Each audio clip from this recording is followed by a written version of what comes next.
First topic is Five Nights at Freddy's box office potential. So it's already made 10.3 million on Thursday night. Box Office Pro has it finishing for the weekend between 65 and 85 million, and Deadline, their projection is 68 million. Also remember that Five Nights at Freddy's has a day and date release, so it released in cinemas and on Peacock streaming services at the same time. So, James, box office guru, do you agree with either of these, Box Office Pro or Deadline, and what's your projection? And same for you, Khyan. Yeah, I do agree with it, but I'd like to make a little correction there that they had changed these predictions after the opening night figures. They forecasted about 7 million for opening night.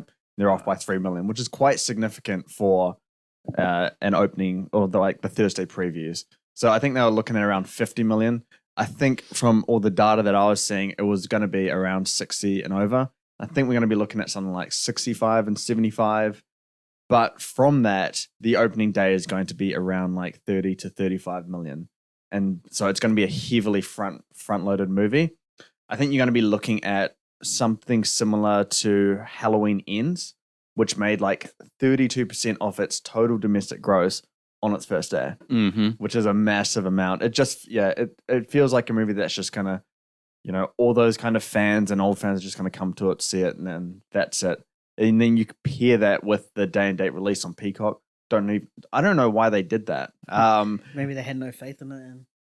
I mean, Five Nights at Freddy has a very big fandom, so I would have thought they would have given it like 4 weeks at least in cinemas and then done it quickly to Peacock maybe. But yeah, the opening weekend potential without Peacock being involved that would have been very interesting. Could have reached like maybe 80 million. Yeah, big. You never know. But yeah, I expect this to open up big this weekend and drop like a actual rock. Like it will. I think it'll drop 75%. I'll just say 75%. Yeah, I think the Halloween figure right now. Yeah, Halloween weekend as well would be driving it.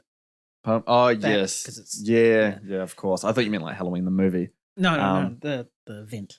Yeah. Holiday, whatever. But yeah, I think it'll play like the Halloween movies anyway. And Halloween genre films anyway. They always open up big for Halloween and they just drop like nothing else. Yeah. But yeah, I didn't expect Five Nights at Freddy's to be this big though. And yeah, if you're keen for some fights, maybe Five Nights at Freddy's is something that you want to go see because everyone seems to be fighting in these cinemas. Yeah, see, Taylor Swift Eras Tour has little girls dancing around in a circle. Five Nights at Freddy's is like another Fight Club. It's the true movie experience.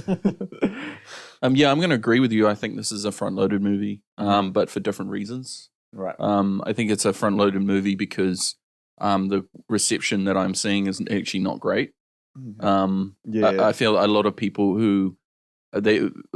want a specific thing from this movie. They wanted it to be, I suppose, as enthralling and engaging as the game, and you're not going to get that when you watch this movie. The game is very much like you're going through corridors, and it's very, very jumpy and very, very tense. Whereas the movie itself, from what I understand, is completely different tone. Right. Understandably, because it's a different medium. But I think the reception of it has not been positive in that regard. Yeah, it was I think it's like 27% on Rotten Tomatoes. Yeah. It's very low. It's very low. And, if it was something that was maybe a lot more meta and really leaned into its source material and maybe use that as a driver to do scares, creative, fun, inventive scares and stuff like that, it would have a much greater reception. So do you think something like that should be R-rated? Because it's PG-13 in the States. R13 here, though, so...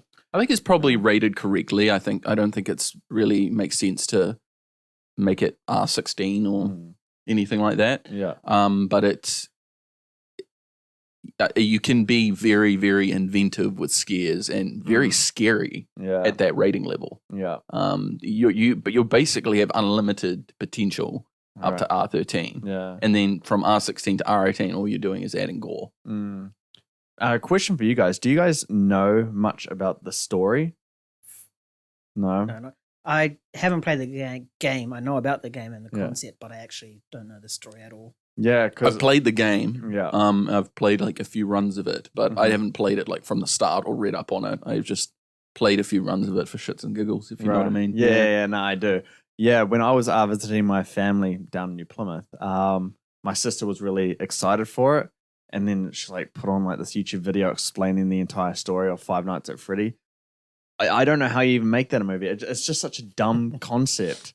I just found it completely silly, and I'm very fascinated to see how it can work in the type of movie medium. But yeah, we'll see. It was a really bizarre and weird story. I don't know how it's gotten the fan base. Well, the thing is with horror, you're granted a little bit of campy, weird, silliness. You're granted that. Like Chucky works. It has always worked in some level. I think I mean that in the sense of how it's captured its fan base, which is younger audiences. Right. Like my brother, when he was like 10 to 12, was really invested in this. And I'm just like, how is that appealing like to a child? So it's a very fascinating kind of fandom.